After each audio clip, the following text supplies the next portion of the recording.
Pro tip 101 for overlanding. Just go.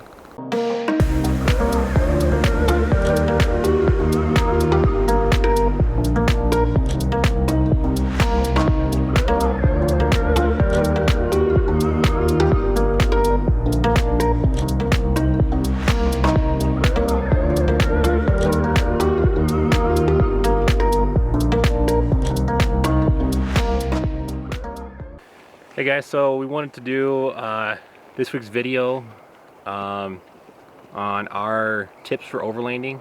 If you're a beginner getting into it, give you kind of a perspective and idea on what you need to have in your mind on what kind of gear, planning, all sorts of things. What's the best tent sleep system to start with? Depends on what you want to do. Depends on where you want to go. You can get anything from a ground tent to a rooftop tent to a hard shell tent, RV trailer, pop-up trailer. Depends on what you want to do. Overlanding is just not off-roading. Overlanding is traveling to explore what's out there. You know? Overlanding's a overused word for off-roading pretty much. Either you're off-roading or you're not. Pretty simple. Are you on pavement or are you on dirt? What's overlanding to you, Jacob?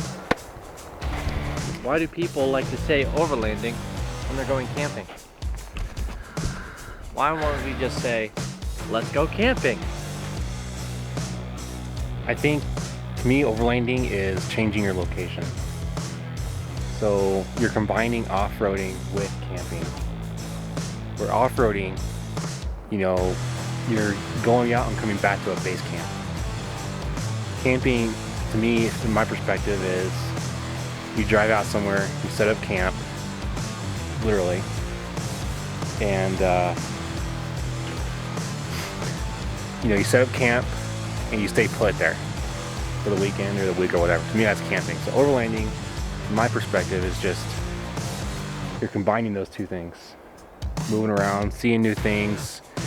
You're able to see all this country, and when the day's over, you pull over and you eat and sleep. Is it getting to be cliche to say overlanding? Yeah. Probably. Is it being overused? I don't know. Yeah. I don't know. I'm not an expert at overlanding, but we're building our way towards that. Planning, like I said, planning the big trip next year. Exploration. Yeah, just keeping your mind open, you know, exploring. If you see a road, go hit it. And you can chase that road because you've got everything you need with you on your truck. Right? Or trailer. Be off-road or on-road. Yep. You could be, you know, those people that go to different motorhome parks to stay in different areas, you know. Right. Toilet paper is your friend. Charmin. Squeaky clean butts. There you go, tip 10201. Pro tip. And like and subscribe. It helps the YouTube algorithm. Yeah. It's all about them likes and subscribing.